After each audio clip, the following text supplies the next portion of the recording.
And good evening, everybody. Welcome to Going nuCLEar, full-blown coverage of the LAN, part of the LAN Multimedia Group. I'm Ethan Greenberg, along with my co-host Andrew Hagenbaugh and Mike Pellegrini. Thank you all for tuning in. We are anticipating our scheduled guest is the voice of the Cleveland Cavaliers, a radio play-by-play man, Tim Alcorn. And hopefully he'll be on with us soon here. But in the meantime, we thought we'd go ahead and get things going. Fellas, how are we doing this evening? Have we recovered from last night's game? Yeah, I mean, I have. I didn't, you know what? In the moment, I was very upset with how things went, but I came to the realization that if we only lost by that little bit with how poorly we've played, then we definitely got a big shot of winning this series, because with all the turnovers and everything that happened and how much we lost by, it makes me feel a little bit more better than knowing that, like, oh, okay, we could definitely win this series, especially on the road. Yeah, Mike, what about you? Yeah, I echo what Andrew said, basically, because I was annoyed after the game, but then when I slept on it and realised, actually, if the Cavs clear up a couple of issues that were clear to everyone watching the game, this series is definitely winnable. So, yeah, let's just go and win game 2 and bring it back home, one apiece. Yeah. Do what we need to do, split on the road, and then just defend the land. So, yeah, definitely. It is. We all talked about it last night as the game was going on, and it is frustrating because you're right there. For as badly as the Cavs played at certain points and portions of the game was tied in the fourth quarter. They came all the way back, had the game tied, and James Harden goes up for a shot. He was on a roll, a chance to take the lead. It gets blocked in, and then the defense just fell apart. They come out of a timeout. Evan Mobley is shooting a 3, and I'm like, is this part of the plan? Is there a plan?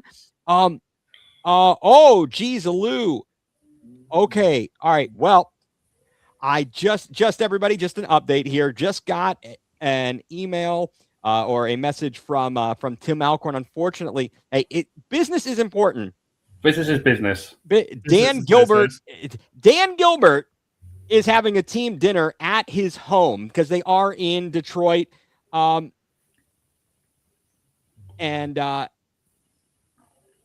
so he will not be able to be with us here this evening. You guys, you carry on. I'm just going to message here, Tim.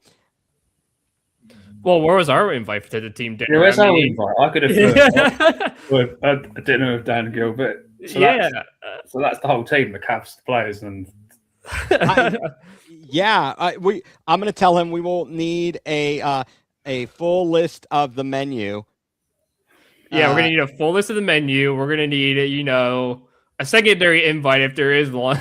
I should say, please have the team tune in. Yeah, have the team tune in. Actually, just have the team jump on. You guys could do one giant Skype or Zoom call or whatever. I just told them, please have the team tune in as well as Dan. Yeah, there you go. Ladies and gentlemen, this is called promotion. Exactly. We will figure out a way here. We want them to know that they've got to, we are, what's the word? Savvy fans. We are savvy about all of this. And so, no, and we appreciate it and we understand. Sure. So this is a bit of a, this kind of is a bit of a downer, but that's okay. I always appreciate Tim. Absolutely. Oh, no. So, yeah, well, we're going to we'll pivot here. We will, so it's all good. So anyway, all right, so we are going to pivot. We will. What's going on there, Ethan? I'm trying to answer Tim. Yeah, fair enough. All right. So anyway, well, we had a lot of stuff that we were planning on talking specifically to Tim Alcorn about regarding the Cavs and their state of affairs, how things went last night. And so some of those questions, obviously, we're going to answer ourselves, and we will keep going with it. We will pivot here. So who's going to play the role? Oh, no. Look, again, all of us are saying the same thing, where it is a situation where you're right in the ball game, and despite how badly you've been playing. Before we got on, Drew, you and I were looking at some numbers of other players, because there's a lot of people who are blaming Donovan Mitchell. I'm sure you've seen in your social media feed. But James Harden has not been good at all. His turnovers have been just awful. They've been absolutely awful. And while it seems like, I mean, it's beyond what his normal is. And we looked at some other players that are ball dominant. Drew, you looked up Cade Cunningham specifically because we were playing the Pistons. Yeah. And what did you see his normal turnover ratio or turnovers per game is, either regular season, in the regular season, and now it was his career turnover rate during the regular season. It was at 3.8. 3.8 turnovers a game. Okay. Well, what is James Harden's? James Harden's turnovers per game in 17 years is 3.7. So for him to turn the ball over 6-7 times is not the norm. No. It is not the norm. And so, yeah, he needs to correct that. How much do you got? And just to kind of bring up another stat, Jalen Brunson for New York, 1.8 turnovers per game. So he's taking care of the ball. I looked up, and for those, being that this is a Cleveland, based show, Mark Price, probably the best point guard. I guess I don't know if I'd compare him and Kyrie, put them in the same category. A little bit different type of players, but true point guard. Mark Price, 2.5 turnovers per game for his career. The worst of his career was 3.5 for a season in the 19. And I take that back, and that was only like a partial season. I think that's the season maybe he tore his ACL in Atlanta. It was 1990-91, and I'm pretty sure that was a season. It ended quite too soon. So I think the thing with one, Donovan Mitchell maybe catching a little bit too much of the blame. And two, James Harden needs to play like he normally does and cut down on the turnovers. If I would have told you guys that, or, if you hadn't looked at those stats, Mike, you weren't talking with us when we were looking at those, but if I told you, look, if he simply plays his normal game, James Harden isn't turning the ball over like that, we're not in bad shape.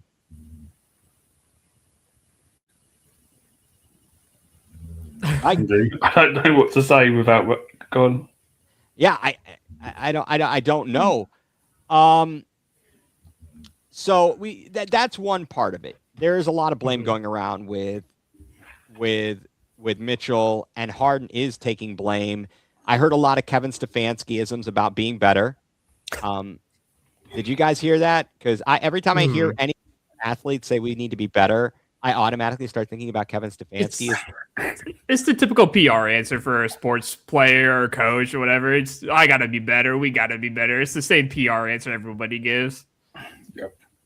Yeah, there's not much you can really. What else are you supposed to say? Yeah, we're going to be worse. Thanks. We'll be worse. Yeah, don't worry. I'll turn it over 10 times the next game. Don't you worry. It's going to get worse. But no, like you said, for people who are blaming Donovan Mitchell, the 7 turnovers, 7 assists for James Harden, you can't have as many assists as you do turnovers.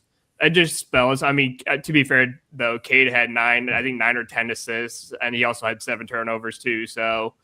I'm sure Pistons fans are pretty upset with him having 7 turnovers as well, and I'm sure he's upset that he does, because, like you said, these are guys who average the exact same turnover ratio in their careers, 3.7, 3.8. It's the exact same. So these guys know that they can be better from turning the ball over. James Harden spoke on it last night about it. He says, this is not my game. I know I could definitely lower the turnover ratio, but, it's been, 4 straight games where he's had 6 or above. So other than maybe in game 7, he was not. Yeah. Is not too shabby. Game 7 against Toronto, he was all right. How about the defense? Did how much of it is on the defense, the opponents, and how much pressure they're putting on him? The defense of Cade Cunningham. Look at his size and his length. How much do you think that plays into it? Because who was mainly defending? Was Scotty Barnes defending? Who was defending him from Toronto? I can't recall, guys. I believe it was either Shed or Walter. Oh, and those guys. Shed is pesky. I mean, Shed is very pesky. Yeah, he's annoying. And he's like a deli. I mean, that's the nicest way I can put it. And then they create just it's tough. It's very difficult. And this goes to another topic, guys, with the blame. And I hate to steal the discussion or the topical point that they always have on Cleveland Sports Radio. The blame pie. The blame pie, the share of the blame pie here. If we've had questions about what this offense is or isn't, right? Yeah. If the team's offense was better structured, would that help? Sorry. Don't die on us. No, if the team's offense was running more smoothly, would the turnovers be less? Because Harden wouldn't be pounding the salt out there and dribbling, doing the stanky leg, as Kenny I think it was Kenny Roadman Rhoda would call it, the stanky leg. If he's moving the ball around, he's not trying to put on a dribbling exhibition. So does that fall on Kenny? Mike, what do you think? Does that fall on Kenny that our ball handlers are being stuck with the ball and dribbling it out for ISO ball until there's like 6 seconds left on the shot clock, and then they're dancing with it, and then someone like Cade Cunningham goes, boop, and pokes the ball away, or is up on you, and you throw it away? I think so, because I keep seeing the same plays over and over again, especially with James Harden. He'll literally dance around for 15, 18 seconds with the basketball. The clock will be down to 5, and you're like, oh, we know exactly what's going to happen there. And it just happens every single time, and I feel like it's a structural thing with the offense led by the coach. It is. I mean, we talked about it earlier. I don't know about Mike. I don't know about you, but Drew, did you? And Mike, you can chime in, of course. Did you play organized basketball, Drew? I did for a few years, yeah. So when you played organized basketball, were there at least concepts of a play that you were supposed to run? Yeah, absolutely. Even if it was just like the most basic thing you could even draw up, like there was some kind of play, Right, like a flex or a motion or UCLA, run UCLA. Or just a simple pick and roll. A Princeton offense. Well, that's all the Cavs can do is a pick and roll. It feels like freelance, somebody try and set a screen and get them free to the basket. If they can get around there and get a switch, then they're looking for a kick out. They're trying to create, again, in this freelancing type of offense, create these openings. And sometimes it works, sometimes it doesn't. It just, unfortunately, we're getting caught up. We're getting. What's happened to the offense from last year? That's what I. That's what I'd love to know, because we didn't have these kind of issues, this volume of turnovers like in the postseason last year, if I remember correctly. Well, I don't know about in the postseason. Obviously, we steamrolled Miami. Yeah. We steamrolled Miami, and then by the time we got to Indiana, we did start having problems. But that was more so because their physicality. I think their physicality, and DG was hurting, and Ty Jerome went missing. He turned into milk carton Jerome. Because he was on, missing person there. And I can't say for certain what happened, but at least during last year, during the regular season, which we didn't see this year, and I will say that the injuries make a huge difference. The fact that we didn't have consistency in the starting lineups, the fact that we had to make these roster changes. But does game 5 being the first game that we actually had everyone healthy come into play? Like it was like game 8, third game of the playoffs. I think it was the first game of the season when we had everybody available. Everyone available, yeah. Everybody available, and we wondered, and I don't know how much did losing some of our top assistants make. How much did that impact things? I mean, it could impact a lot because, those could have been guys who were very defensive minded, and they were the ones who maybe set some things up defensively. And maybe you had a guy who was the one who came up with offensive plays to give to Kenny to draw up. So there's definitely a good mixture of like, hey, these assistants, they're more help than a lot of people give them credit for. So in my eyes, like, these guys are behind the scenes. They see everything, and they're the ones paying attention to everything. When the coach can't see something, the assistants see it. So that they're going to draw some things up. They're going to look at stuff. I was an assistant coach.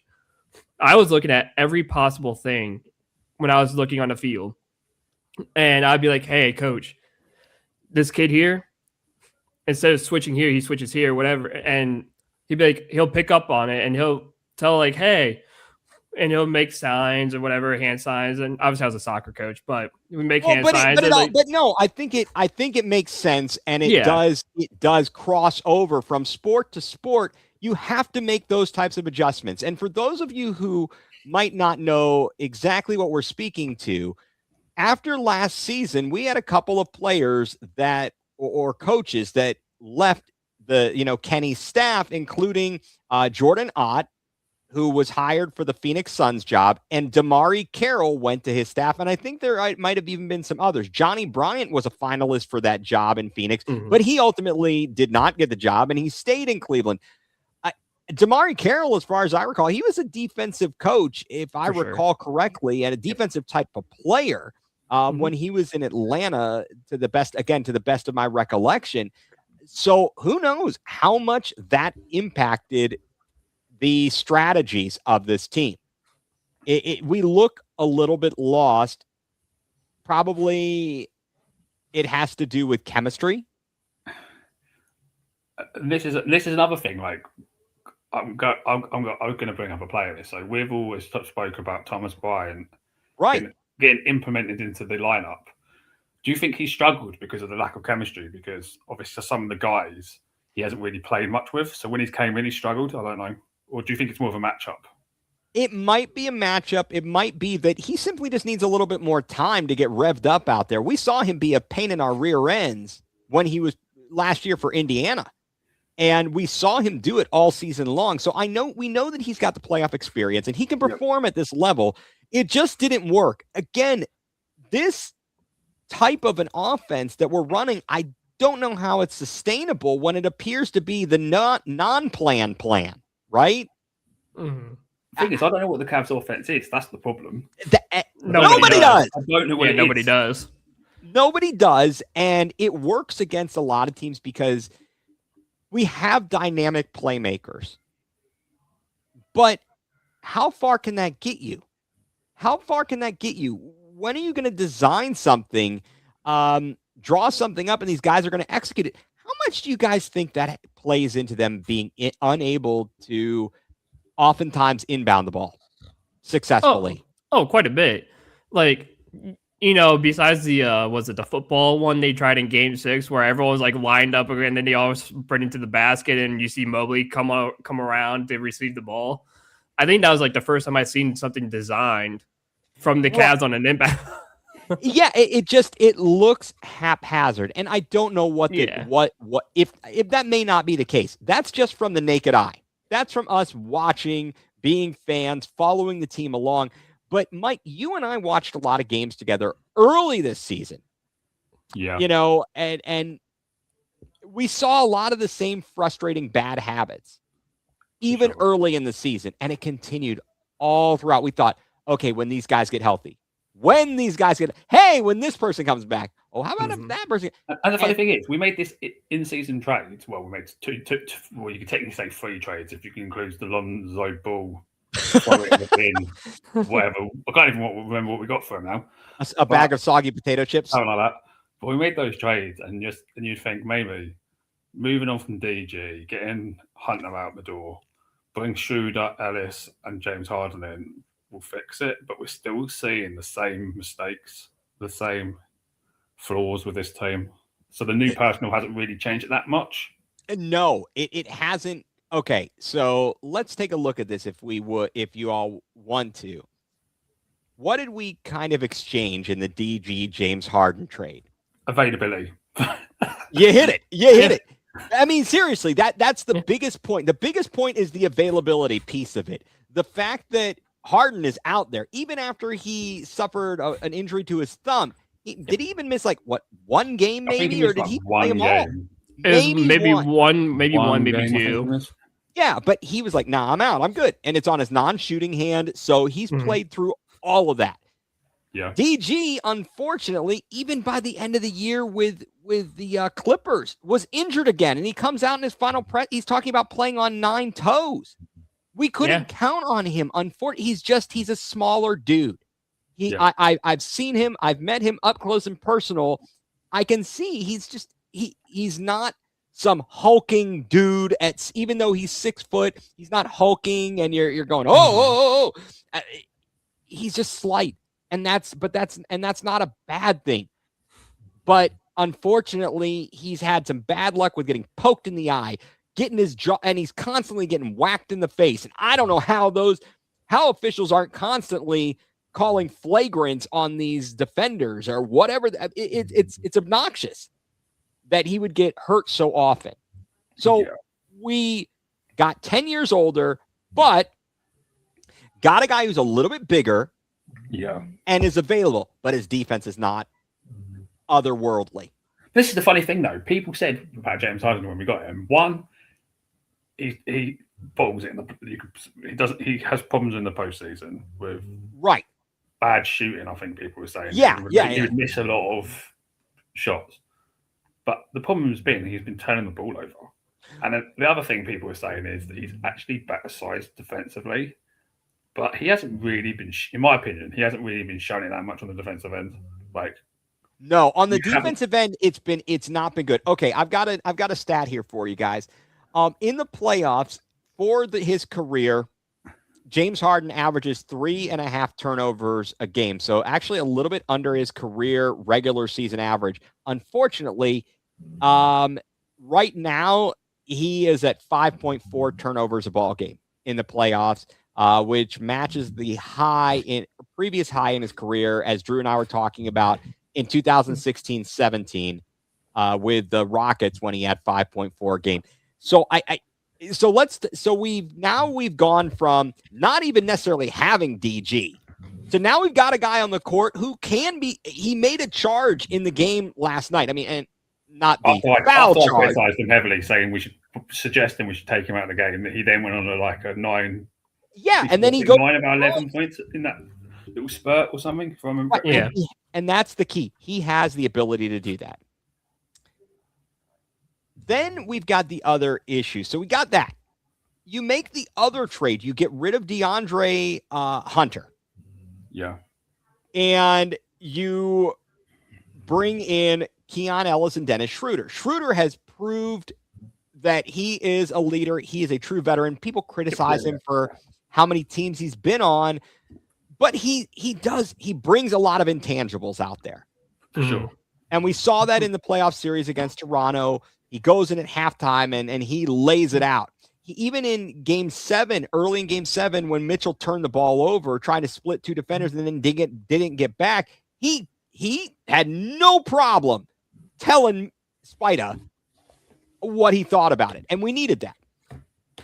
Keon Ellis, he's probably going to see more minutes because unfortunately it sounds as if Sam Merrill might be sidelined a little bit with a hamstring injury. There was an MRI this morning. As of this time, I haven't. Yeah. Okay. So that sounds to me like we might lose him for a game or so, right? Yeah. I mean, hamstrings are nothing to be laughed at. Oh, no. I mean, he's got to be able to run. Me personally, I wouldn't even play him tomorrow. I wouldn't even risk it. I would not. Give him the extra 2 days off and be like, if you can play a game for you back at home, great. Yeah, and thank you, Hemi, for reposting. Thank you for joining Steve Hemrick. He's part of the There's a Gleam podcast. Be sure to check that out. They are good. In fact, they got played on during ESPN Cleveland really big show. They were playing a clip where some guy was was out, and I forget what event it was, but thought Steve's co-host John was. He's like, "Hey, are you Tony Rizzo?" Yes, I am Tony Rizzo, and it was the funniest thing. They're playing it on the show, so I thought it was pretty hilarious. Yeah, Schroeder is one of those guys always hated on other teams, but love him on our team. Yeah, absolutely. I got you, Steve. Thank you so much. Keon Ellis, he came in last night, and it was at the Browns draft party. Thank you, Steve. He came out, he made a couple plays. He hit a 3, then got a steal, and shot got blocked, but he had a couple of steals in his limited amount of time. We're going to need more of that defensive effort, I would say. And Mike, we've talked about this ad nauseum. Get us the defensive effort, and the rest will take care of itself, right? So are you talking like Isaac Okoro territory? Well, I mean, basically, there's the Spider-Man meme, which I couldn't put together, but I feel like Isaac Okoro and Dean Wade are pointing at each other in the Spider-Man meme. And then you've got somehow got I don't know if this is relevant in a way. Then you've got Keon Ellis like just popping his head up in between. Yeah, no, I think that's kind of no. Ellis actually, I think he can be pretty good offensively, and but because you rely so much on a guy like Dean Wade, like you did, and you were hoping for with Okoro, to the point that they don't defend. The defense doesn't respect them is a problem. So what do you guys think of the lineup for tomorrow? Because I've seen a few people actually say this, and like, do we actually need Dean Wade to start in this series? Because he's playing. Is he the primary defender on Cade Cunningham? But do we need his size to defend Cade? That's the question. I think so. Drew, what do you think? A lot of people on social media saying we should just go back to like Max Strus in the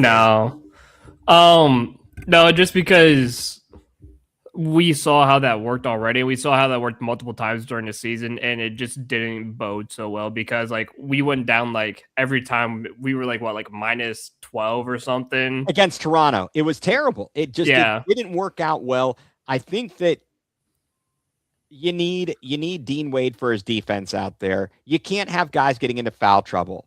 Jared Allen got basically neutered out there last night because of the early fouls, and he wasn't there in multiple instances when we could have used a defensive rebound. He wasn't in there. We could have used it on the glass. What malpractice though? Because he's on 4 fouls. It doesn't matter if he gets fouls out. He's better fouling out than not being out there at all. Right, and that's I know there's okay. Let me ask you guys this question. Played 18 minutes yesterday. No, he didn't. Yeah, played 18 minutes yesterday. Got 2 points, 1 for 4 shooting, 3 rebounds, and an assist. It was brutal. It was absolutely brutal. And then, based upon what we saw in Game 7 against Toronto, where he had like a coming out party, and he's yelling at guys and 10 rebounds in like 1 quarter. Yeah, he was amazing in Game 7, and we know that he can do that. We know he can do that. So that's what makes it even more frustrating. You didn't have J.A. in, but why isn't? And I think it was basically Mobley and a bunch of shooters, right? Toward the end, was it essentially Mobley along with Strus, maybe Mitchell, Harden, and maybe you sprinkled in Tyson or something? I think it was something like that. Yeah, it wasn't, but we didn't have. We got destroyed on the glass. Yeah, we talked about that going, pretty much all season, and we talked about it in the Raptors series, where at least we were winning on the glass. If you're getting tore up on the glass, you're in trouble. Jalen Duren and the likes are killing you. And again, I've just got questions about. I want to see some changes, and I don't know that they're going to come. Let's be honest. How long have we been talking during the playoffs and during the season about X, Y, and Z issues and not seeing them corrected, not just one night, but on a consistent basis? Well, the one thing that when you brought up, having this more smaller lineup of shooters towards the end when you needed rebounds and whatnot, that was the perfect time to bring in someone like Thomas Bryant and to be like, okay, we have an extra big in there who can go up at least, like, again, he might get a couple fouls too, but at least you have a guy who's going up there and getting on the glass and fighting for rebounds. And I'd rather have that over a bunch of small guys getting towered over, and we're losing the rebounding battle at the end of the game when we're tied 93-93 with 4 minutes left. This is a chance to win a ball game after being down by almost 20. Why not have the extra size? Or just, again, like Mike said, just play Jared Allen until he fouls out. Right. Exactly. It's not like soccer where it's a red card and you're suspended the game for fouling out. So you're not going to miss game 2 for doing that. And then once he fouls out, then you put in Thomas Bryant and you put in another big. The moral is to have the 2 big guys, one to help guard the perimeter, one to kind of stay in and help get rebounds. So do you know what our lineup was at the end of that game yesterday? So I've just checked, right? And from 4 minutes, 13 seconds left was the last lineup change we made. Okay. We had Harden, Mitchell, Strus, Mobley, and Dean Wade. Okay. So we had our starting lineup. Well, no, we had Strus. We didn't have Allen. We had Strus out there. So we had one big out there. Strus was playing great. Strus, I got no problem. I got no issues with him. Again, I think you should add a big in there. Another big. It would have helped. We needed it on the glass. We got killed on the glass. Yeah. We got absolutely slaughtered. And in those final 4 minutes, we got slaughtered on the rebound on the glass. So we needed rebounding really, really bad because they were missing shots left and right too. During those 4 minutes, you could have used a rebound because I think we got it back down to 4 points with we were tied 93-93 with just basically 5.5 minutes left. They were 18-8 run to close out the game. Yeah, and there's 2 instances where they missed 3 shots and got 3 offensive rebounds and then made the 4th opportunity, whatever. So it's like if you had a bigger body in there, you could have gotten one of those rebounds and prevented that. That's 4 points off the board. I think both were 2s, or no, one was a 2, so that's 5 points off the board. Right. I mean, ultimately, I want to kind of putting it in perspective. It sucks but it is one game. However, the downside is these are problems which aren't going away, and that's where the problem is. Another big issue that was brought up last night was the free throw disparity. Yeah. The Pistons had 4 more fouls than the Pistons. Yeah. Or did they have 4 more? They had, or what is so that? They were 27 of 35 from free throws, and we're 15 of 16. Right. And how many there was only, I guess what it was is like maybe they had 4 more fouls, yet whatever it was, a difference of 4 fouls between the 2 teams. Yet somehow they shot how many more free throws than us, Mike? 35 to 16. So that's 20 more. That's absolutely outrageous. So you talk about where the game changed. The game changed with turnovers. The game changed at the free throw line. You fix those 2 things and you win the ball game. I feel like the Cavs, in as much as we are frustrated, they have a very realistic chance of being able to steal game 2. They have a very reasonable chance of stealing this and winning this. Not even stealing, winning this series. You look at the roster, top to bottom, Cavs have the better roster, and the fact that we're losing is ridiculous. Put it together. I say this, right, before the playoffs, seeding doesn't matter, our record doesn't matter, every team's 0-0, and it's all about matchups and who matches up better against who. And in my opinion, if the Cavs clear up the 2 problems, the turnovers and I guess the rebounding or drawing more fouls, the Cavs should win this series. Right. Okay, I'll give you the stats. We had 22 fouls. They had 18. We both had 44 points in the paint. They had 15 fast break points. We had 6 fast break points. Points off of turnovers. We had 20 turnovers. We gave up 31 points. They had 12 turnovers. We gave up 16. There's a 15-point difference there, and there's a 12-point differential at the foul stripe. Absolutely ridiculous. Now, on the lines of the foul stripe, Donovan Mitchell talked about, well, I don't have the exact quote, but essentially I'm going to the basket and I don't want to blame the refs, but I'm not getting fouls called. I'm not getting the whistles. And he's not wrong. He's not wrong. And then you got the king of complaining, JB Bickerstaff, trying to say, well, he's a gamesmanship, blah, blah, blah, and he's a professional, but, flopping is against the rules. Shut up, JB. Shut up. Just shut up. I don't want to hear from you, Captain Complainer. Well, what makes me laugh, too, is that Kane is like fourth in the league and going to the free throw line, too. So it's not like your point guard isn't one of the guys who leads the league in free throw attempts. So I don't want to hear any complaining about like, oh, well, flopping is illegal.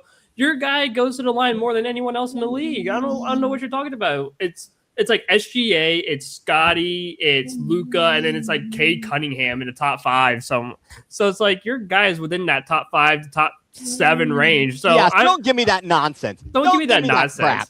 Absolute garbage. You want to talk about something, Mike, about throwing out records?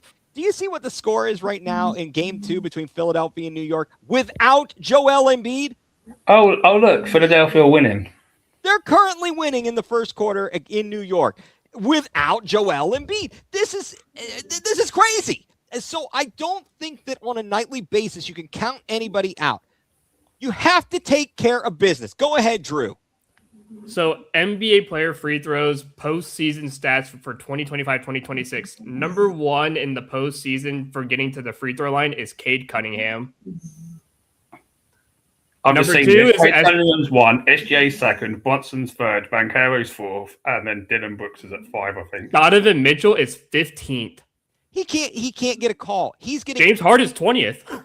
Well, no, and every time and that goes to our question or our discussion about the offense and what it is or isn't. They're trying to dribble through 2 guys. They're getting just manhandled as they were going through those double teams in Toronto specifically, and they're not getting the fouls called. And then they're resorting to shooting these terrible jumpers at the end of the shot clock.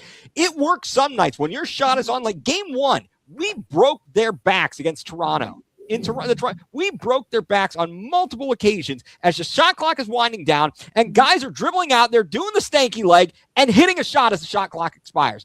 Yeah, great. When it works, wonderful. When it doesn't, then you got a problem. Then you have a problem. I'm also looking. So I hit free throws attempted in that same stat sheet. So free throws attempted, it's still Cade Cunningham at number 1 with 10.6 free throws attempted per game in the postseason. Number 2 is Banchero at the same. Number 3 is Shea at 10.4. Then you get James Harden at 8 at 7.1. Then you scroll down a little bit. Then you get to Evan Mobley at 27 at 4.6. Donovan Mitchell doesn't even crack the top 50. In the playoffs? In the playoffs. He averages 2.2 a game. And the guy is constantly taking contact. I don't see how that can happen. And he's driving a lot. Someone said he drives to the basket more than anyone else in the post. So it's not like he's not taking it to the basket and taking it at people.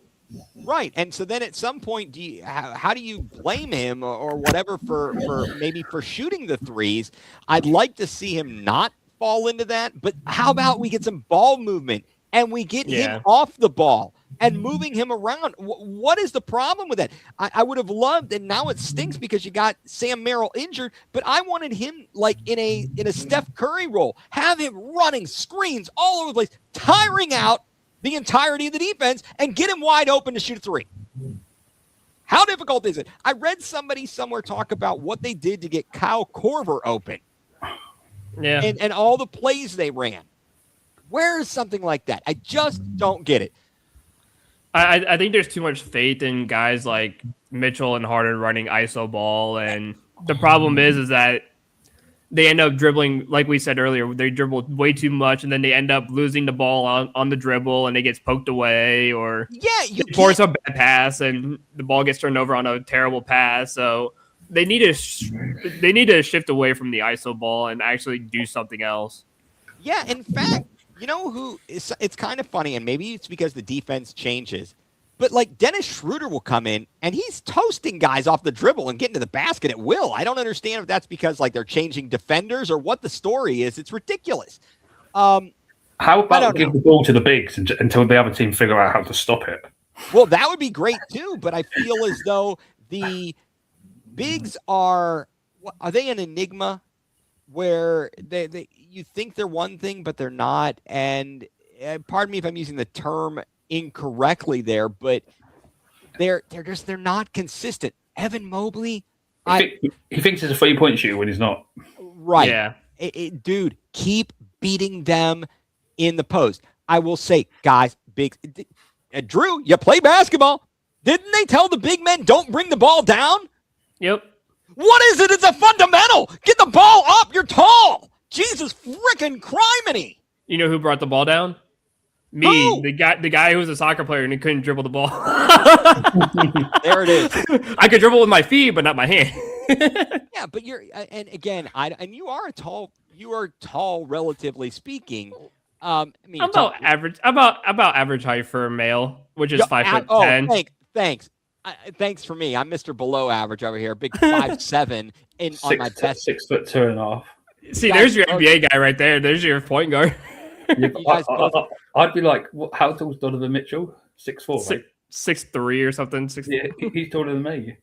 He is. Well, you're as tall as DG.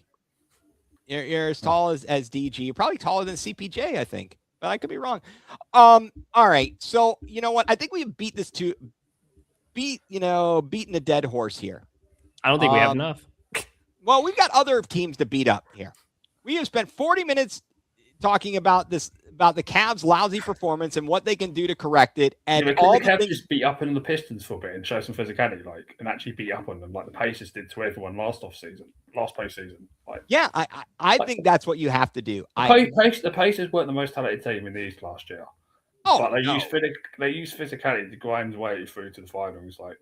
They did. They got caught good breaks with injuries and on other teams, and they imposed their will. So hopefully, the Cavs, I'd like to see them do some of that.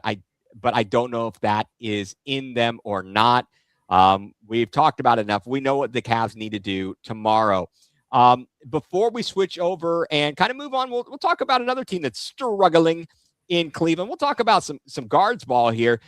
Just wanted to kind of let everyone know or remind everybody that one of the great partners and sponsors, part of the Land Multimedia Group, is Dick's House of Sport. Be sure to get out to Dick's House of Sport for all your sporting good needs and all kinds of other great stuff out in Strongsville with the batting cages and the virtual golf and the club fittings. And they've got a golf pro. There is everything you need there and more. It's not just a shop, it's an experience. So Dick's House of Sport out in Strongsville, thank you for being a part and a sponsor of the Land Multimedia Group. Moving on, the Guardians, they'll be back in action here this evening. If they haven't already had their first pitch, they will very shortly in Kansas City. And the Guardians stink. They're struggling.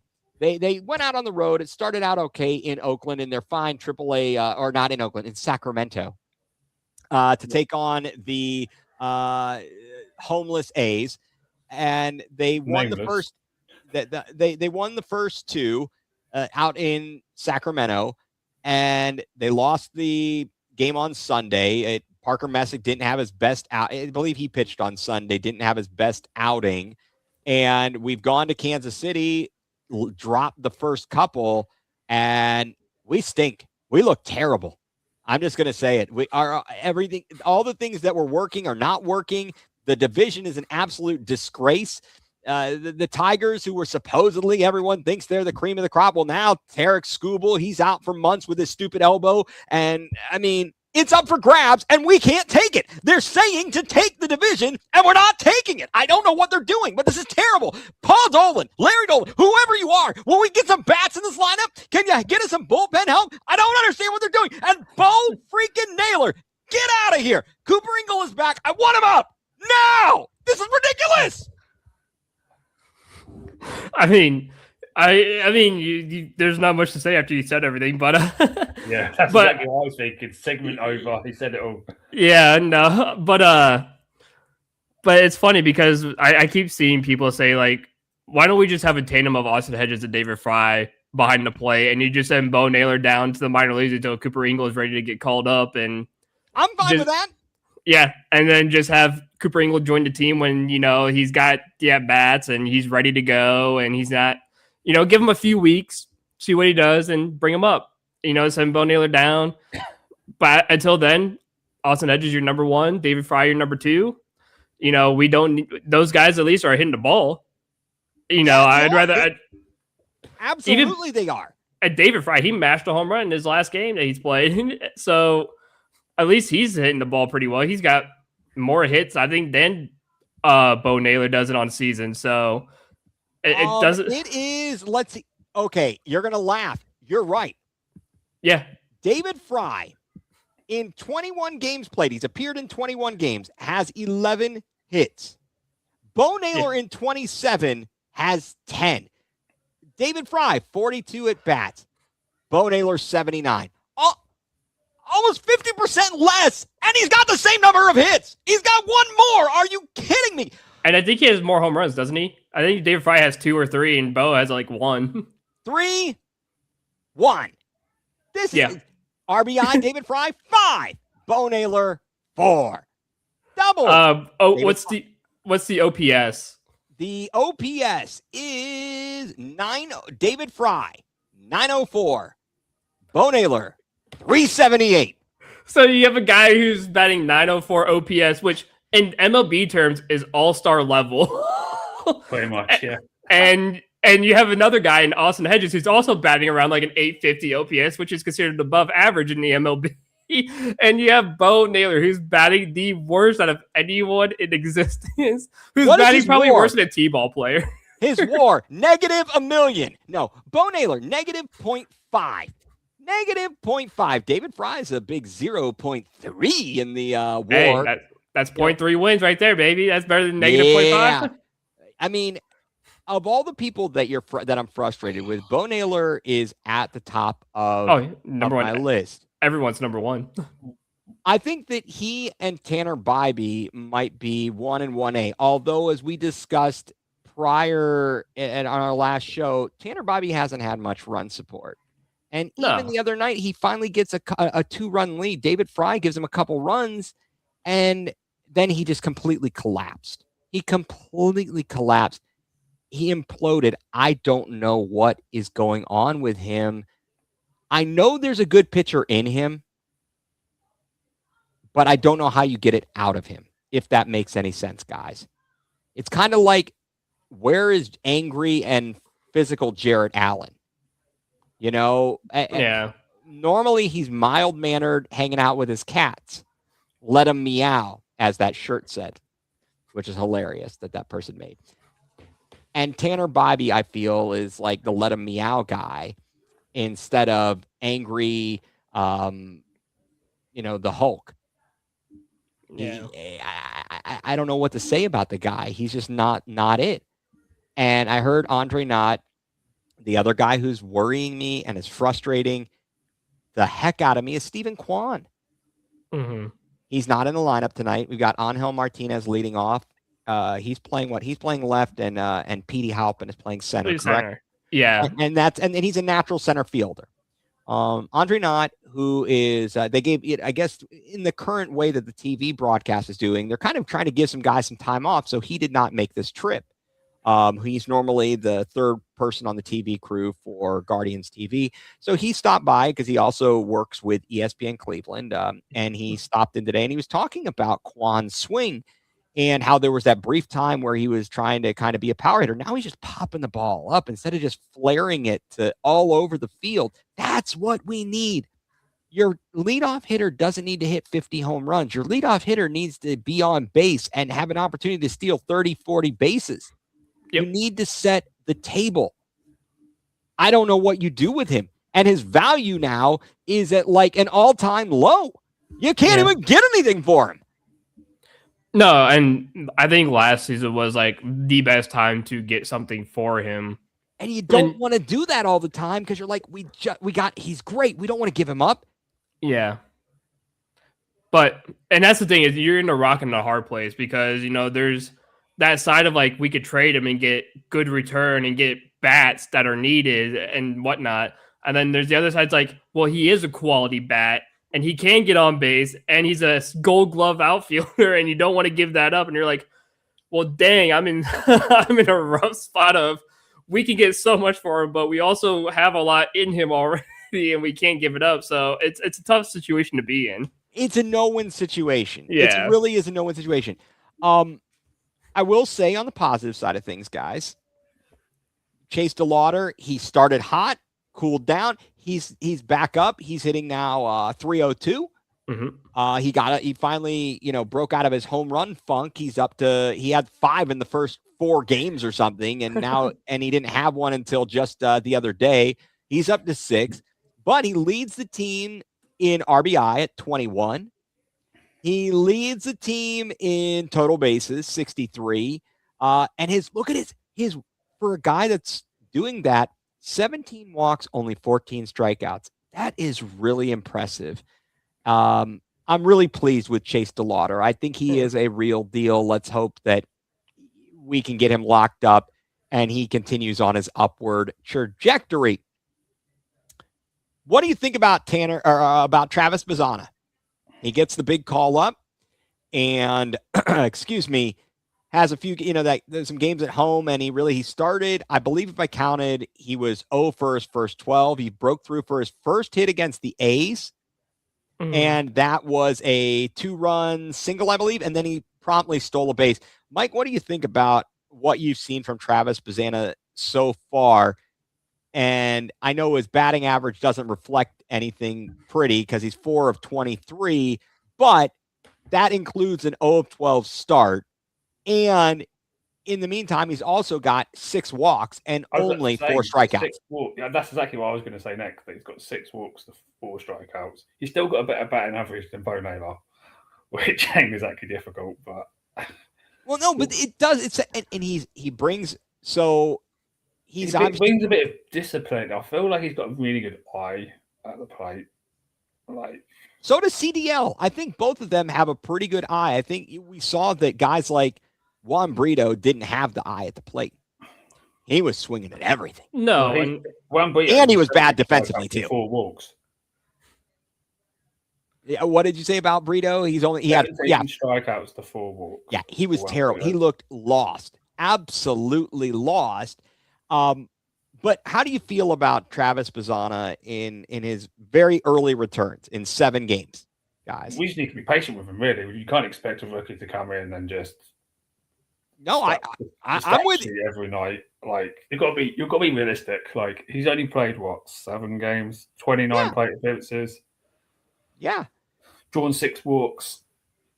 I'm fine with him because if you compare him, let's talk about who he's made a couple mistakes defensively, but nothing as bad as what Burrito was doing on the right. Okay. Basis. So what happens? What happens when Gabby Arias is healthy, guys? Who? Exactly. Who? Exactly. No. Yeah. I mean, eventually Gabby Arias is gonna be healthy, but he was batting in 10 games. He was batting 200, 2 walks to 12 strikeouts. I can't keep that in my lineup. No, I think there's a situation where he might just get sent down because if he has the options to get sent down, you have your infield.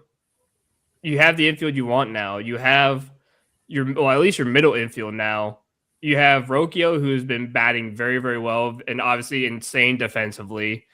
And you have Travis Bazzana, who we just said is, although he won't start 0 for 12, in recent games he's been so much better. He's got a really good batting eye. The times he did strike out, those 4 strikeouts he does have, all those strikeouts were the ball was in a strike zone. He just swung and missed.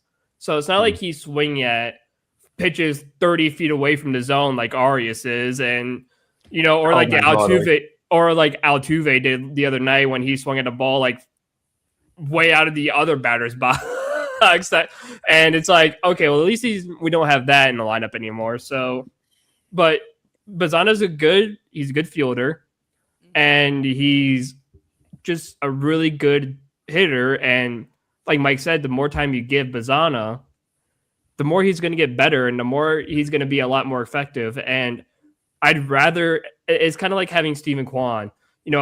Although Kwan's not hitting the ball well, I still rather have the walks and the guy who can get on base at least, and I can rely on getting on base over someone like Arias, who it's oh, it's a strikeout every other at bat or every at bat, and it's like why do we have this in the lineup? Yeah, he's good defensively, but his defense can't make up for the fact that he can't hit the baseball to save his life. Right, and then that's where we get back to Bo Naylor and his terrible defense and lack of hitting. But this is the thing: if you do call up Gabby, who are you going to send down? The only viable option for me personally is because you're not going to send down Pete Manzardo, because you're not going to send down Pete Halpin because he offers that extra skill set late in games, like stealing bases. Right. I think you'd have to send down Kyle Manzardo or Bo Naylor. The only person that I would send down is Bo Naylor, but unfortunately, for some reason, a close second. He's got something on Stephen Vogt, and I don't know what it is. But I don't think it's realistic that he's going to get sent down, but he's the only guy. Wait a second. I've got a theory. They're going to have a promotion, the Manzolorian bobblehead giveaway. I think after that, then they can send him down to Columbus. Or they should send him down on the day of that. That'd be hilarious. Oh, that would be amazing. That would be absolutely amazing. Oh, boy. So I don't know. Are you guys more concerned about the pitching or the hitting at this point? I don't know where I'm at. Mike, where are you at? More concerned about the hitting or the pitching? I am more concerned about hitting. Because our batting average before getting today was a lovely 230, which was 26th in the league. Right. And our pitching is 14th. Okay. So, yeah. So our offense is a lot worse than our pitching if you're comparing it to other teams. Definitely. Drew, where do you come out on it? Hitting or pitching? Absolutely hitting, because the pitching would be a lot better if we had the run support. So, because you know, like we said, Tanner Bybee would have won a couple of those games, and the times he was getting only 2 runs scored on him or 1 run scored on him, we lost those games 1-0 or 2-0. So the pitchers are doing their jobs. It's just that they're not getting the support from the offense to, win ball games. Well, right. And we talked about it, how the pitchers feel like they have to pitch a perfect game every time. Exactly. Basically, because they're not getting the run support. I agree with you guys on that front. I feel like we've got a couple guys that we're waiting to be healthy in the pitching, in terms of pitching. Like we're talking about with Walters. There's an update on Walters. He became ill, so he's only just resumed his, rehab or whatever you want to call it. Right. So we're going to have a little bit of help on the way in those terms, and we need it. We desperately need it. We need a good outing from Cantillo tonight. He had even though I don't even know, he didn't get the decision in the game against Oakland, did he? No, because he got knocked out before. He's cruising along. We get a lead, and then he can't figure it out. So he just had an 8-pitch first inning. So, that's positive. That is positive. We go to the second inning scoreless. We're going to need more of that. This is crazy how bad the AL Central is right now. The Chicago White Sox are top. Last I checked. I mean. You said they would be, or they are? When I checked last, the Chicago White Sox were top. No, as of right now, the current standings, I see they lost today. Okay, so they are currently sitting. The White Sox are currently 17-20. So even if Kansas City wins right now, they'll jump to 18-19, a half game ahead of the Guardians, who would fall to 18-20. The Tigers are losing right now. This is a terrible division. This is the NFC South right now. Yep. Of baseball divisions. All right. Moving on, because there's not much else to say about. We're going to have a team that does that bang on 500 now. It feels like that's going to win this division. It's going to be like 81-81, and you get the playoffs. Yeah, it is. It's the NFC. It's the MLB's version of the NFC South. But you never know. The Guardians, they seem to find a way to get hot. We'll see. The Cleveland Browns, another disappointing team. I don't think there's a lot to say about the Browns, guys, except there was just some interesting stuff that happened, and we kind of got to pull back the curtain moment on the program. NFL Draft, the pick is in. It came out on ESPN. There was a discussion. It showed behind the scenes in war rooms for various teams. And there was chatter as after the Browns traded back from 6 to 9, they made the trade with the Chiefs. Dallas wanted to jump up from 12 to 9. Yep. And then also flip so they wanted to go 12 to 9 and they would drop back from 20 to 24. So they'd have our 9 and 24. We'd have their 12 and 20.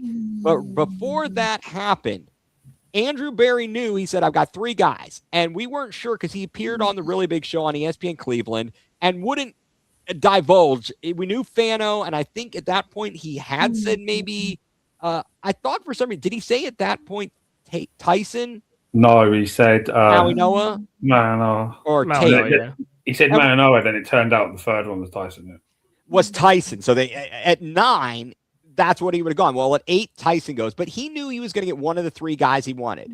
And you heard they tried to get the trade. And then Stephen Jones, son of Jerry Jones, tries to offer him, what if we threw in a 5th rounder? A 5th round? Get out. We're not losing the guy we want, because we looked at the draft board and we weren't going to get who we wanted. We wouldn't have had our top pick of the offensive lineman.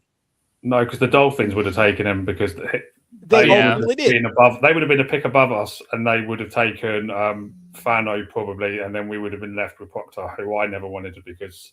Well, right, or the Giants, because the Giants would have taken maybe they take him, maybe they take Maui, because they ended up taking. Those 2 teams would have taken Maui and Fano, right, and we would have been stuck with crappy. And then we would have been stuck with Proctor. And so Dallas ends up trading with Miami because they traded from 12 to 11, and they took Caleb Downs. Obviously, they must have felt somebody else was going to come up and do that. That's crazy. So we kind of learned some information there. I don't know how much that means because we still don't know what they would have done at 6 if Tate was available. But it did seem like Spencer Fano was their top target. Yeah. And they added added draft capital and still got the guy they really wanted. But the thing is, then, if they had done that trade, they then would have overreached potentially for Casey Concepcion at 20 because he was still on the board at 24. Right. And maybe they would have gone with Boston at that point. But then we got Boston in the second round. Right, and but he was a first round grade. So maybe they would have said, "Oh crap, we can't get Concepcion. We're gonna go after Boston." I mean, because Mekhi Lemon, but who took Mekhi Lemon? Philly went up at 21 and stole it, or 20 and stole him. And that's what we would have done if we had been at 20. So we would have traded with Philly. We would have traded down probably. So wait, where did Philly pick? Philly picked at 21 or 20? Didn't they give or trade with Dallas to get there to take Lemon? Who took Lemon and where? Yeah, they did. It was Philly because they stole from the Steelers mid phone call. Right. That's what I'm saying. So in the first round, you saw we would have been at 20. So we would have then traded down with Philly. If now you're saying this in which scenario? Potentially trade because down. Are you saying if we had made the trade with Dallas or not? We would have been 20. Yeah, but why would? Yeah, but your players that you could have potentially overreached from, right? Well, maybe we were thinking about Mekhi Lemon, but then he wasn't available. Maybe. And so we then took Concepcion. And yes, what is up from we are going nuCLEar again, proud to be part of the Land Multimedia Group. Thank you for being with us again. Want to thank, proud sponsor of all the shows on the Land Multimedia Group, Dick's House of Sport in Strongsville.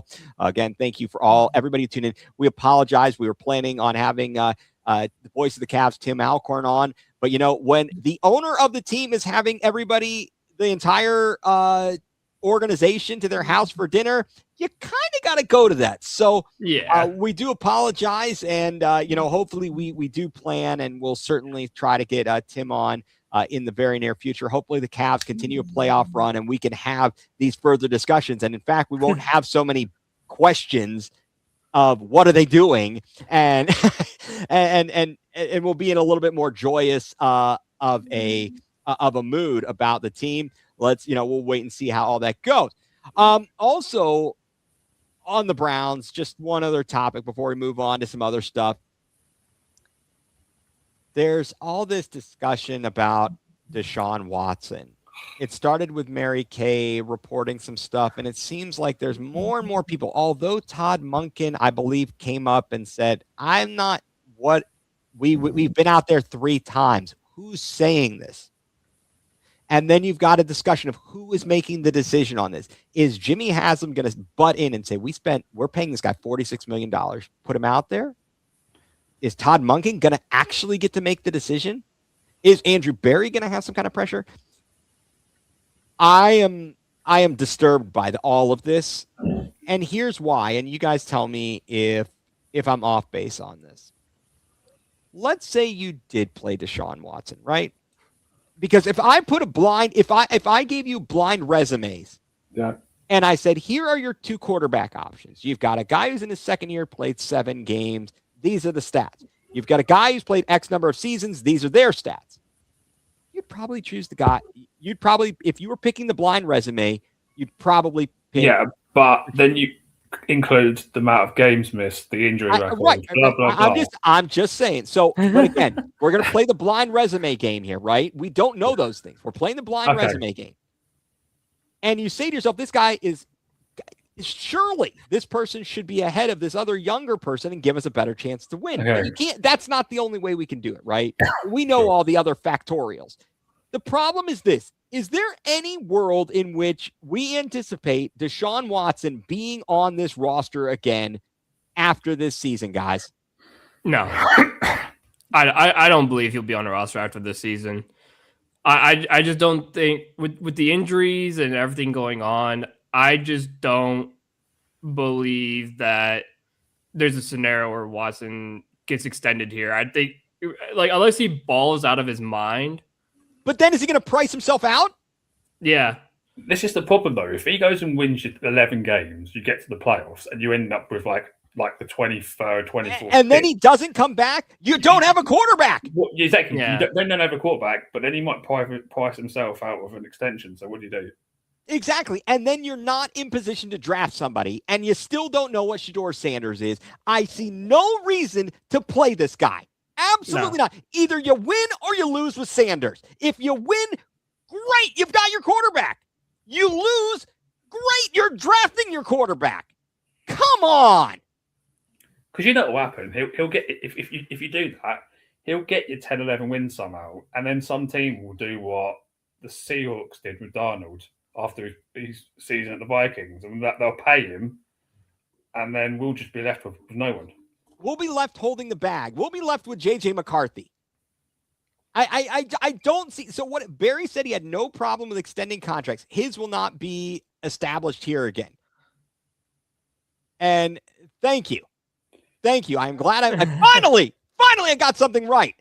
Once in a while, they're gonna the streamers are gonna come down from the ceiling. Oh God, I shouldn't have left those guys up there. Oh, sorry, bat. Drew knows what I'm talking about. Yeah, I know Drew exactly. gets my terrible Family Guy right. If you do start him, do you then just trade Shedeur because he deserves a fair shot somewhere else? I guess. Okay, I don't care what he deserves. No. I don't give a flying rat's ass what he deserves. Okay, he's on my team. I drafted him. I'm not giving him to somebody else. Unless you're giving me something good back, I'm not giving you him. I'm giving you Dylan Gabriel and a bag of soggy potato chips. Good day, sir. Also, what's this supplemental draft everyone's talking about? Apparently the Browns might get No. I'm not taking a gambler on my team. We already took the weed smoker, and he got kicked out of the league because Mike McDaniel's feeding him drinks on the plane. Well, at least we don't have 5 quarterbacks like Baltimore apparently does. Hey, yeah, could be worse. We could have 5 quarterbacks under contract and on the Ratbirds. I will not take Dylan Gabriel, and I will not like it. Atlanta will take him, and they will like it with all their left-handedness in their locker room. They will enjoy Timu Tua, and they will like it. No, I mean, one, I don't want Brendan Sorsby. He can be a sore on someone else's ass, okay? No. We've got enough gamblers in this town. No need. Shut up, Mike. I don't need to know that the Sabres are winning 3-1. Kiss my tuchus. I hadn't brought that up yet. I'm watching it, and yeah, it's 3-1 to Buffalo. Thanks. That's all right. Buffalo has home ice advantage. It's okay. It's all right. I can take this loss better than I can take the Cavs, better than I can take the Guardians, better than I can take the Browns. The Canadians, all right, I root for them, but if they're losing, okay, whatever. Enough is enough. Yeah, there it is. Exactly. It's only right Stefanski gets his lover boy. I don't know if he's his lover boy, but he is a prototypical Stefanski guy, I think. I think that's just he fits. He's the supercomputer, the super processor. I think you'd have to do a 7th round pick swap for the Falcons to take Dylan Gabriel. We'd have to give them Gabriel and a 7th to take him. A pick swap. Oh my God! No. Bottom line, you exchange your 7 for their 7, or some. Yeah, it'd be like a DTR trade or something like that. Hey, but he's balling out in the UFL, guys. He found his level. Heck yeah, he did. Wow. Maybe Dylan could go there and join him. Yeah. I think they have Tim Hortons in Buffalo. Asking. Yes. Yeah, I think they do, actually. They're very close to Canada, so I think they probably have plenty of Tim Hortons there. They get all jacked up on their Tim Hortons and the beer. They probably put the alcohol in their coffee, and then they jump onto the tables and break the tables. Did you see the pictures? They're working on tearing down Highmark Stadium or nuCLEar Stadium or whatever the heck they call it as they prepare to enter into their new stadium. Yeah, another outdoor stadium with terrible. So as much as people clown on the Browns, are they still going to be shuffling snow in December, yes. early January like they do every year? You would think that would be the team that would have a dome stadium. Exactly. Hey, look at this. The other team that's getting a new stadium is basically going dome apart from Buffalo, and they spend hours in like late December, January shuffling snow up. Exactly. There is no reason to stay if you're in that region to do that. I don't think when New England eventually I assume New England at some point will replace Gillette Stadium. You think they're going to keep it outdoors? Heck no. Heck no. And it makes me laugh when a team like the Tennessee Titans are getting a dome stadium right now as well, as they're in the midst of building a dome. Yeah, it's like, why is another warm climate city building a dome stadium? Well, now Nashville does get cold. They can get cold, yeah. They don't get as much snow, but they're going to get the cold. I see it. It's an opportunity for them to host things like the draft, the Super Bowl, etc. They'll have an opportunity. But yeah, good. You have Tim Hortons in West Virginia. Great. Can you go over there and tell them, hey, why don't you get your Timbits and take them up to Canada, eh? But if you do know a franchisee that would like to sponsor any or all shows on the Land Multimedia Group, we'd love to talk to the fine people at Tim Hortons. They do have some good coffee. I did have a Boston cream donut there. It was very good, I must say. It was just down the road from Arax's roast beef. We don't want that though. I think the roast beef is still left over from 1990. So needs to pay. He said Kevin Stefanski needs to pay his compensation for that pick of Dylan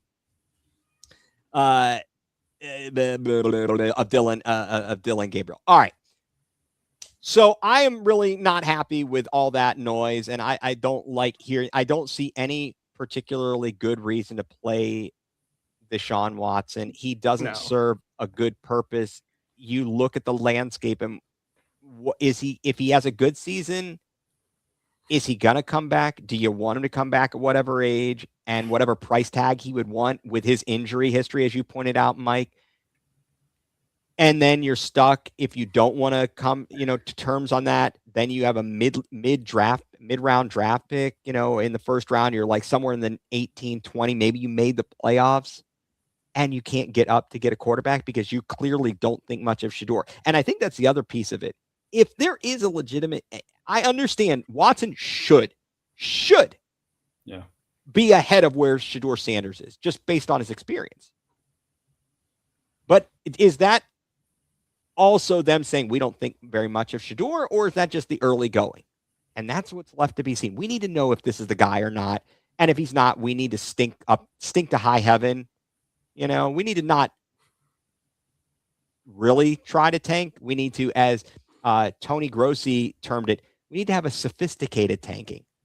I don't know how you sophisticate tank with this roster, though, because I don't know either. That's a problem. My personal opinion is this roster's better than last year, so I don't know how you're going to go out and tank. You're not. Unless you pay Dylan Gabriel for the full season and you get loads of injuries on defense, that's probably the only way. Right. Mike, do they have the racks? They have some meats, but I think they're rather old. They're rancid, I think. At least that's what it looked like from the outside at Rax. Yeah, I just don't see any upside to playing Deshaun Watson. I really want to see Shedeur Sanders because either he's the dude or he's not. Either he's not here thinking that we're going to try and tank for Arch Manning, but like I would tank for there's all these quarterbacks. I don't think it's realistic. I don't think we're bad enough to be able to, even if I we agree. To tank, I don't think it's possible.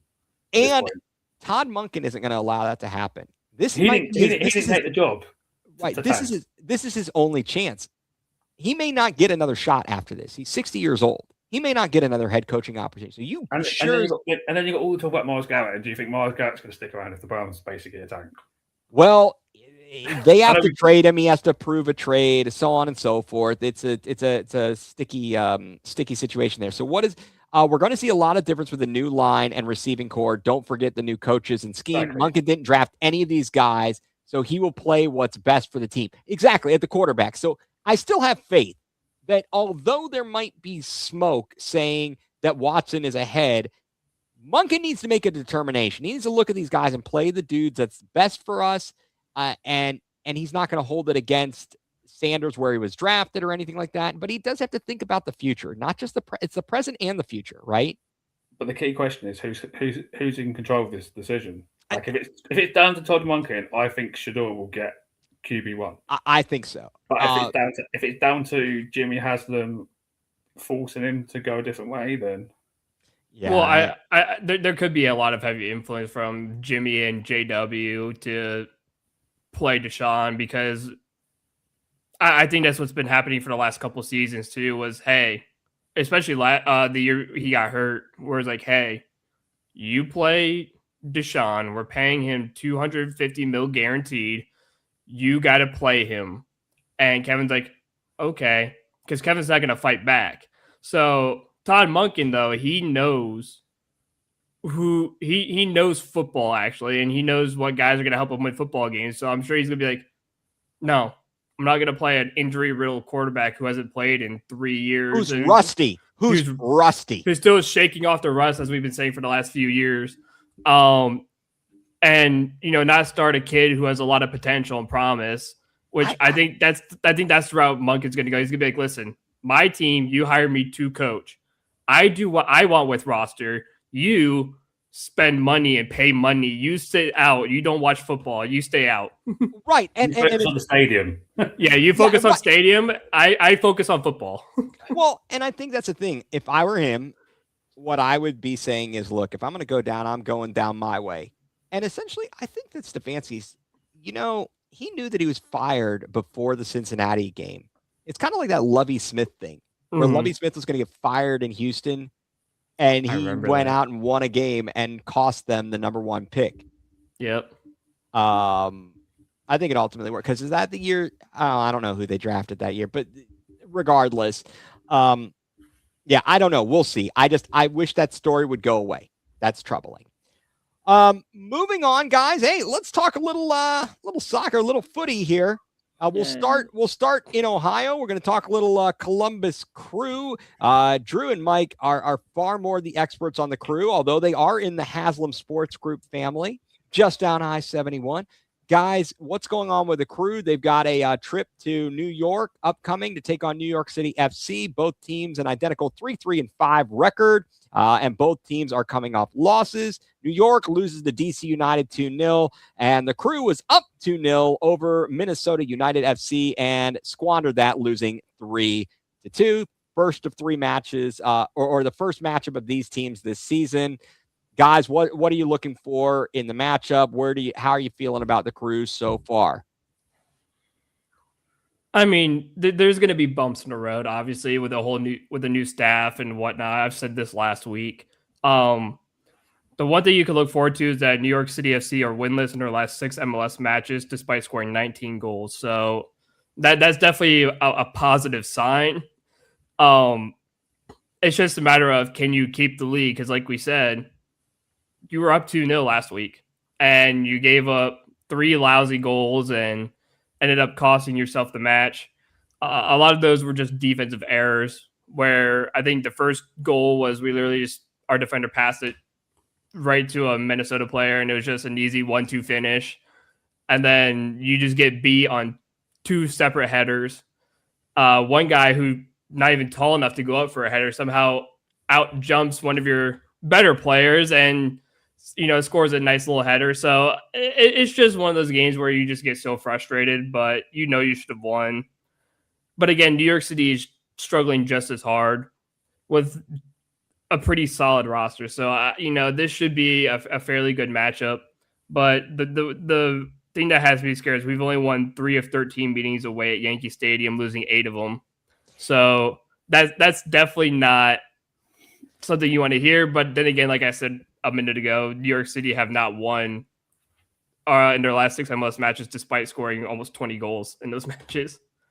But our home form's terrible as well. Like, we've played 5 road games in MLS, and it's 1 win, 1 win in Atlanta, a draw, and 3 losses. It's like, so the road form's a problem.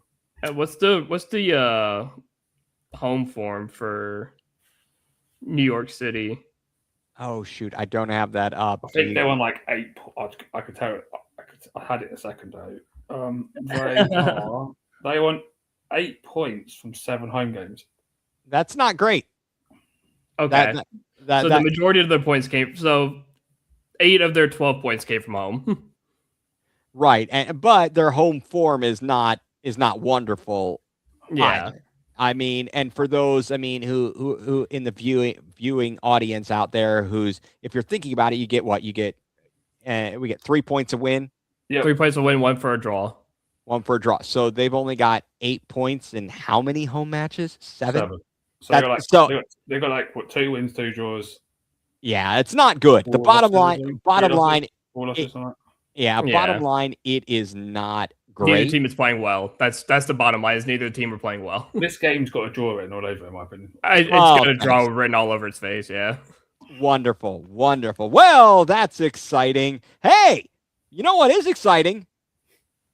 What is exciting? Peppa Pig. What's that? Peppa Pig. Yeah, Peppa Pig. Peppa Pig. And the Tottenham Hotspur currently above the relegation zone, 2 consecutive Premier League games with a win. They are 1 point above West Ham United, outside of the relegation zone. Oh, that's a sigh of relief for the moment. Got a ways to go. Still got 3 matches to go, with a big one coming up against Leeds United. They beat Aston Villa, who's way ahead in the table. They were 5th as of this past Sunday when they played. Did Tottenham just simply benefit from Aston Villa not having their best squad out there, guys? I mean, you could say that for sure, but then again, though, this is a team that wants to stay up. This is a team that should stay up. So obviously they're gonna with the roster that Aston Villa had. These guys are gonna take full advantage of it and try to make the most of it. And for a coach like Roberto De Zerbi, he's a guy who's not going to take things lightly. He's 4-1 Buffalo. He's not going to take things lightly. So, De Zerbi's got these guys in the right mindset. It seems like the players are taking well to him. There's already talks of contract extensions if the team stays up because they like the coach. They like the head coach now. You're back to the Postecoglou situation where everyone likes the coach and everyone wants to play for the coach and play for the manager. So, you have the good graces. So the goal is to obviously just stay afloat. You beat the team that put out a bad roster. You did what you played a team that's in front of you. So I get people are pissed, but that's the team they put out. That's the team we beat. You can get mad. That's Villa's decision, not ours. We didn't decide for them. Right. It's not Forrest put out a bad team against Chelsea. I was about to say that. Forrest made like 10 changes or something, whatever it was, against Chelsea, and they went to Stamford Bridge and won. So. Yeah. How is that? How is that possible? Chelsea's so bad right now. Well, I mean, we're going to need what we have them to close. Do we have them to close out? We have them the penultimate game, so we have our last away games in between the last 2 home games. Okay. So we've got Leeds, then Chelsea, and then Everton at home. And then Everton at home. Well, the Leeds need a point to stay up, Yes, they do. If I remember correctly, they did 1 point against us that was guaranteeing survival, if I remember correctly. And then Chelsea are a mess. They're trying to somehow stay in touch of qualifying for the Conference League. Now, what happened to Chelsea? And Everton have gone in a bit of a slump, so they might not even be pushing for anything by the time we play them. It's just it's kind of crazy. I mean, this last minute push, Drew. I think we were in the three of us when we were talking about Drew. I think you mentioned there's this world where if Tottenham wins X, Y, and Z games, they could finish like 12th in the table or something ridiculous like that. And then you'd be like, huh? What? You were almost relegated. Well, look where you finished. I mean, this is crazy. How does this work? So, Spurs are going to finish on more points this season than they did last season. That's the funny thing. They're like 1 point worse off than what they finished with last year. Because we won 37 points right now, if I think correct. And we finished with like 38 last season. Yeah, I mean, it's horrible. Right now, we could finish with 46 points. And if everyone stayed where they're at, and we got those 9 points, that would put us above Newcastle at 13th. And that and you're shaking your head. You just shake your head when you see those types of things, especially given all the challenges that the squad has had this season and the fact that they've made as many manager changes as I don't know. I can't come up with it, but it seems like they made a lot of manager changes. I'm blaming the NFL for the Spurs injuries. Oh yeah. Okay, well that's fair. I am retractable pitch. I mean, what's your guys' thoughts on the retractable pitch theory? Because Spurs and Real Madrid, who are the only two European soccer teams to have retractable pitches, have had the most injuries in the past 2 seasons. I mean, it's kind of like playing at MetLife Stadium, where everyone who plays at MetLife Stadium gets injured and tears their ACL. So Real Madrid, I saw a stat about Real Madrid the other day because they also have a relatively new retractable pitch. In the last 2 seasons, they've had 120 injuries. So where Stamford Bridge? Real Madrid. Real Madrid. Oh, Real Madrid. I'm sorry. And because wow, that's kind of crazy. So it's like it makes you think. It does make you think if there's a causation. There's correlation. Is there causation? Yeah. But then, if that is the issue, then how do you fix it? Because the Spurs can't back out of a contract with the NFL. Plus, they've got the Formula One track underneath the stadium. It's like good luck getting out of that. If you think that's the underlying issue, yeah, that's how this team's making a lot of money is due to the Formula One racing and the NFL and the concerts and the boxing. How do they have a Formula One track under the what? Have you not seen it? Yeah, I have. It's crazy. Yeah, it's like a Formula One go-kart track. Oh, that's hilarious. Yeah, it's just a go-kart track, yeah. That is, the Aaron Rodgers at MetLife highlight flag presentation. 4 plays later, done with the Jets. That's in that season. Oh, my God, the Jets. What a mess. Did I heard something about them and maybe Russell Westbrook? Was it Russell Westbrook? Not Russell Westbrook. Not. Why can't I think of his name? Yeah, Russell Wilson. Yeah, that's it. I'm sorry, I'm getting my Russells. That would be crazy because right now they're riding with Geno, and that's a terrible idea unless they're aiming for the number 1 pick next year. And even if they went with Russell Wilson, they might as well aim for the number 1 pick next year. That's pretty bad. So, but the Zerbi's doing well for Spurs. He came in with 7 games left. So if you did points per game average, Spurs would be the champ for a full season. Spurs would actually be the Champions League spot right now. Points per game as if you did it over a full season. So what is De Zerbi's record right now, or thus far? A loss, a draw, and 2 wins.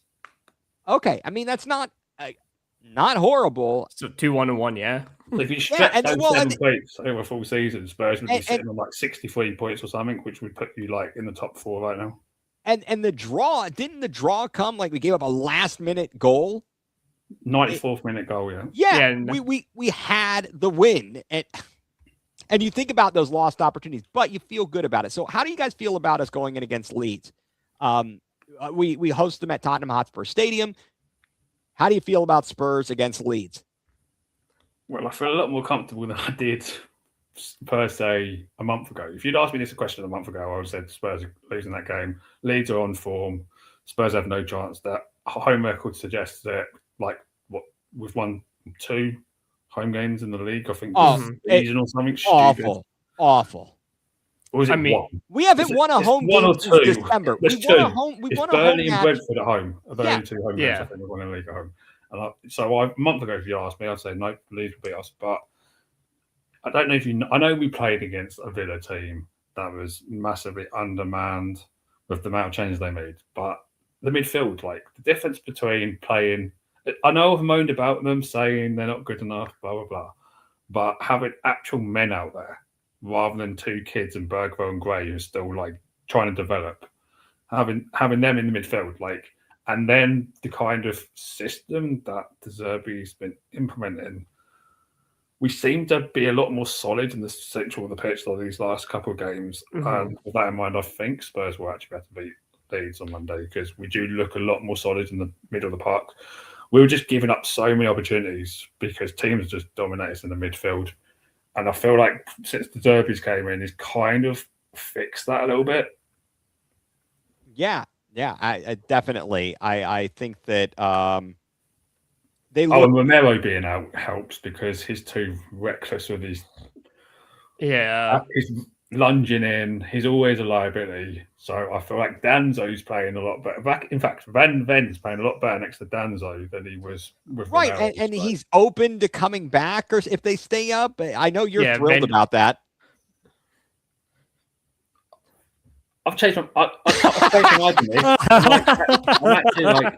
I'm like, if you're going to keep one of the 2, I'd keep Van de Ven because I think Danzo and him actually work well together. Like, especially the last few games under De Zerbi, like there seemed to be a more solid, decent pairing. They complement each other pretty well. So, and then you could bring in Vuskovic back from loan and then sign the Bournemouth defender who we're apparently terms with if we stay up. Yeah, I'm seeing a lot of names. I'm starting to get a lot of stuff on my social media feed about what potential guys that they could bring in. So we'll have to wait and see. So look, Vicaro's not playing, so Kinski, and he's been playing a lot better since that terrible game in Madrid. But then again, yeah, definitely. But then Courtois, the Real Madrid goalkeeper, came out and basically said that every single team that goes to Atletico, their goalkeepers have issues because they don't maintain the pitch properly. They leave it messed up because it benefits their way of playing. So that's a major party foul. I did send over another thing too about De Zerbi wanting to sign 2 Italians or 2 more players from the Italian league. He wants to go to Roma and swoop up 2 players from Roma. He wants Miles Villar and he wants Lorenzo Pellegrini. Hey, your relative, Mike. So who was the first one again? Miles Villar. I recognise that name. Is it a fullback? I think he's a fullback. Yeah. So he wants those 2. He said he wants those two guys to come in too. I mean, I think there's possibilities here, guys. What we're seeing is at least something in the right direction. Yeah. Now you gotta see it through. You got 3 matches. You need to. It starting with Leeds. You take care of business. Oh, Miles Villar is a goalkeeper. Oh yeah, Steedas. Him, yeah, the goalkeeper, yeah. Yeah, of course he is, yeah. Okay. But they've also been linked to the Brighton goalkeeper and James Trafford, so for Man City. So. Okay, so if a person that comes from Roma is not kind of stinks, did they really play for a Roma? Because they stink about a Roma, you know. Oh my goodness. All right. Hey, with that, guys, I think this is a perfect opportunity. Folks, a little bit of a new segment here on Going nuCLEar. We like to spotlight the people that are really, really special. And we just lost Mike. What has happened? No, oh no. He jiggled the thing and he lost a laptop. No. He jiggled the cord. Apparently he did. All right. We'll wait for Mike. Well, Mike will come back. But while we're doing this, here he goes. All right. Mike, what are you trying to do to us here?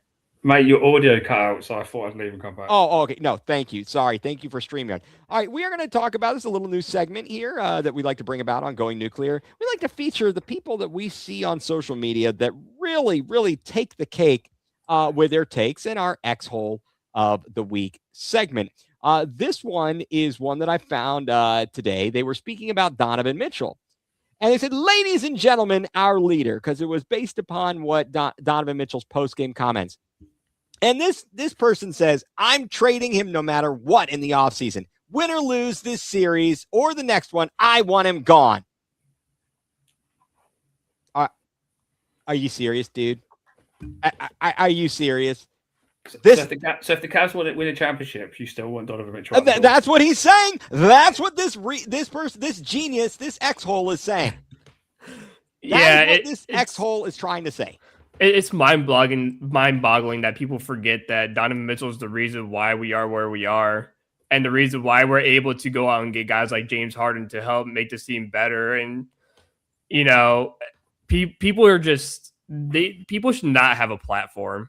There's some people who do not deserve a platform because the stuff that they say is... Yes, this is great. Signed Dinner Bell Mel Turpin tonight. Yeah, Mel Turpin, 1980s Cavs. Yes, sir. I will sign Mel Dinner Bell Turpin along with John Bagley at the same time. We could have about 10 guys on this segment. I'm not going to lie. I've seen about 10 people that could meet this segment so far this week. Yeah. I mean, I've seen some real winners. We have definitely seen our a bunch of winners. This one took the cake though for me. I don't get it. I want him gone. Now, I've said I wouldn't mind. I think you might have to clean house because you're kind of at a point of no return. What are you going to do?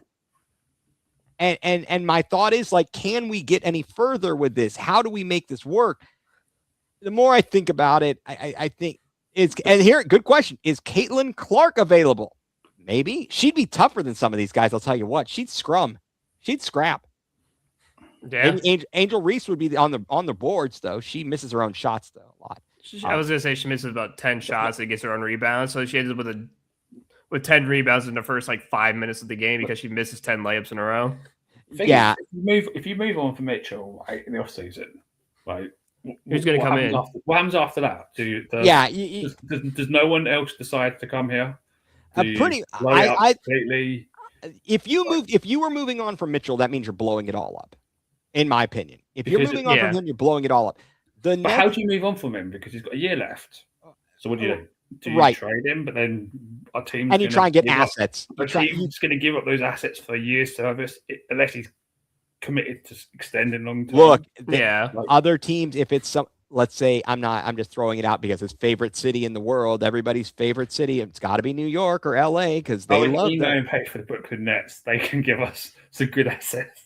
Hey, they do like to do that.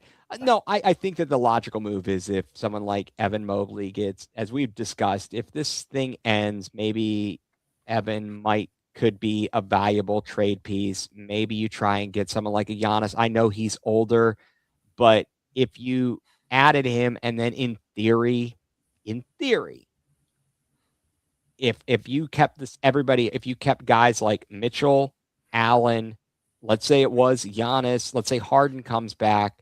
I don't know who else is, and you got some of the younger guys still under contract. Does a LeBron come back in a lesser role? You don't need him to be a starter. You don't need him to play 30, 40 minutes. Maybe he would want to be part of that. Could you get over the top? I think he's on the bottom moment. I know Luka's out, but he's literally kind of having to be their main guy on that team. And I don't know if that's what he really wants to be at this point. Yeah, I agree. I absolutely agree. Because he could extend his career by the next couple of years if he came here and was the third or fourth man on this team. So, yeah, I don't know about this statement. I'm going to hold off on that one in the comments there about MKC and her affinity for Deshaun Watson. I think she's doing her job. I'm not going to hold her get too vulgar with her there, but I appreciate that. So, guys, at this point, I've obviously gone off on a tangent all over tonight.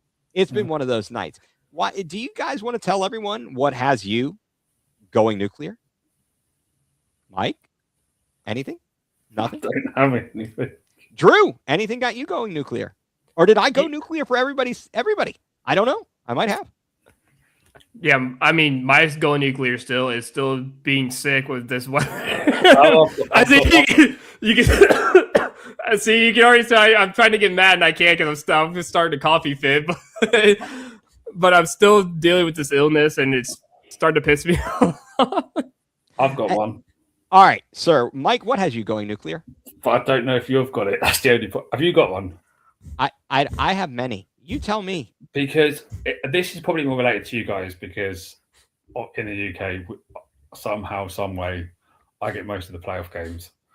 But the streaming services, what's going on with the playoffs, and they're being shown on Prime, NBC, Peacock, ESPN. People having to pay for extra services to watch playoff games. So that's kind of on your behalf has got me going. Oh, yeah. Absolutely. I am with you a bazillion % on that. I am beyond nuclear with the whole situation. The NBA is absolutely taking it and giving a giant middle finger to their fans. I understand that players benefit from revenues in theory, but you got to be kidding me. You need to say no. You're going to at least use the NFL model and put it on in local markets free. So like Drew, you're in Cleveland. Yep. Whatever service you have, if you get your local stations, it should be broadcast as well on a local station. I said this to my mate ages ago. I was like, they should have like local service should show all 82 games, all the playoff games, for the local area.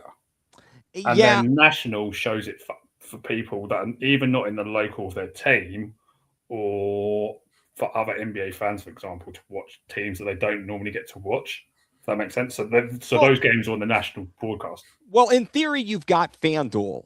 Or you did. Even FanDuel doesn't show all 82 games of the right. season. Well, and now like Rock Entertainment shows a few, and there are some exclusive games like you talked about where but it was up until recently, your regional sports stations generally did. They showed you all the games. And even when it's on national, you would still get that. You could have that. So you'd have whatever local broadcast, you could get that, or you could be watching it on national. I saw someone moaning yesterday on Twitter that the Cavs game, right, in Ohio wasn't available. Was it NBC? Right. They were saying, the latest game was. But they didn't understand this is not the NFL. And the local affiliate didn't get to choose. This is what NBC said. You are showing this. The other game is on our pay service. And that's ridiculous. It's absolutely ridiculous. And I could go and moan and complain and yell about that. I'd love to. Get me in front of these people. And I will have an absolute field day. I'll have an absolute field day yelling at them about how ridiculous this is. The fact that you can't change from one service to another easily. It's hard. You got to go from input to this to that. Whereas a cable, you're watching the cable, you hit the button, boom, boom, it's right there. You want to switch during a commercial, boom, you're right there. Now you got to go from this to this. Get out of here with that nonsense. Get out of here with that nonsense, guys. Yeah. I don't know. Here's my, what has me going nuclear is this. How many times do you go to a business? And Mike, I know you don't like the doctor, but Drew, I think you visit the doctor. Did they ever send you surveys afterwards and ask you to tell you how they leave me alone? Leave me alone. I already had to come there. I don't want to answer your crap survey. Why do you think I'm going to answer that? Because you know who's gonna... until you reply. Is that what they do? They just keep sending you email after email after email. They keep sending it. Don't forget to answer how your experience was. No, you're gonna find out how my experience is when I tell you to leave me the bleep alone. I don't need your junk email. Stop bothering me. Stop bothering me. I got enough going on. Clearly, I'm coming in there for a reason, for my health, and you ass clowns are sending me stuff asking me about my experience. Oh, I'll tell you because and even if I tell you about my experience, what are you going to do about it? Nothing. Nothing. The only way that it's going to matter is if I go out on Yelp or Facebook or put it on some group and put them on blast. It's not going to matter. Stop bothering me. Leave me alone. I always hate getting those MyChart email, or not emails, but also text messages too. You get both. You get the email and the text message. Like, MyChart, send just your survey of how we did. And it's like, what's next? You want a tip? You want me to start tipping you? Yes. Yeah. Oh, we could have a whole story about that. The industry with the whole thing with the tipping. And We- Don't we- get me involved with tipping. We know you just came in. I'll never forget my trip to Otto. Is it what? Not Otto. Not Ottawa. What's it called? What's the I mean, that's What's the city outside Toronto called? oh, I mean, well, no, it's not Ottawa, but I mean Niagara. No. I don't know all the cities, Mississauga. I can't remember what it's called now. but it was in Canada. And in Canada, and I went out with a few people. The person behind the bar was rude, wasn't very pleasant, and we felt that she didn't deserve a tip. And then it didn't go very well after that. She threatened to kick us out, all this stuff. And it just wasn't a great experience. But my point of view is tip, though. Like the American tip culture and stuff. Like, if you're getting bad service, why should I tip you? Oh, right. And now it's become more suggestive. And everywhere you go to like Quebec Wendy's. City is the right place I'm thinking of. What's that? Quebec City. Is Oh, Quebec City. Okay. Well, because that's why you don't like the French people. But you go anywhere and you go to the counter and you order something and they're asking for a tip. It's like you punched it in. Like, And that. Or you do the self-service or something. And it's like, would you like to tip? And it's like, why? I did this myself. I'm the one who ordered, and I'm the one who entered the order myself. What am I tipping myself? Don't they just add the tip automatically to No. So you're like forced to pay it. if you're in a large group, some places will say we will add this tip in. If I like a gratuity or whatever too. Right. But other places, it seems the biggest issue is everywhere you go, for everything you do, they're asking for a tip, and then you feel you're like, what do Guilty. I do? What do I do? No. How about no? You're doing your job. You poured me a drink, and you didn't even bring it to the table. So Right. You stood behind the bar and poured it from the tap for me to buy, and you want a tip when you give me poor service. Well, and that's even more. Yeah, that's where you got to draw the line. So wow. Or you go to a grocery store and it's like you get 5 things of like, would you like to donate to this? Would you like to donate to this cause? Would you like to donate to this cause? And it's like, why? Like, I'm just grocery shopping. I'm trying to check out. Why are you asking me 50 questions if I want to donate to this charity? Like, I am the charity because I have no money to pay for these groceries. That too. Although I don't mind speaking of Dick's, oftentimes at the Dick's at Dick's Sporting Goods, they'll ask, do you want to round up to the nearest dollar? Like 1 penny. I was going to say that annoys me when it goes, do you want to round up to the nearest pound? And it's like you're spent like £7.99 or $7.99. Right. So it's like a cent. Round up to 8. It's like, what's my 1 cent? Hey, what's my penny gonna do? You know what? It's 1 penny more than they had before you donated. So I think we've gone down a great rabbit hole here, but this is fantastic. I think we should hold this conversation for another day. Listen, folks, thank you for tuning in with us here tonight. Again, apologies that our guest was unable to join us, but when the owner of the franchise has everybody over, kind of takes. Gotta go. Yeah. Let's hope it helps the performance. I think it ought to, unless they're as long as no one from the Detroit area, no Piston fans better be catering that thing, right? So if we get an injury report tomorrow with 5 players with food poisoning, we'll know. We'll know all about it. We know all about it. Cooking, and then he got it out. He got the food outside, and it was some dodgy.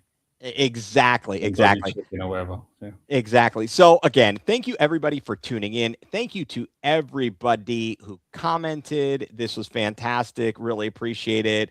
Again, thank you to Drew and Mike. As always, once again, we are part of the Land Multimedia Group. Be sure to check out all of the great podcasts going on as part of the Land Multimedia Group. And again, check out our fine sponsor of all of the Land Multimedia Group, Dick's House of Sport in Strongsville. So, for Mike Pellegrini, for Drew Hagenbaugh, I'm Ethan Greenberg, and you've been tuned in to Going nuCLEar, full-blown coverage of the Land, part of the Land Multimedia Group.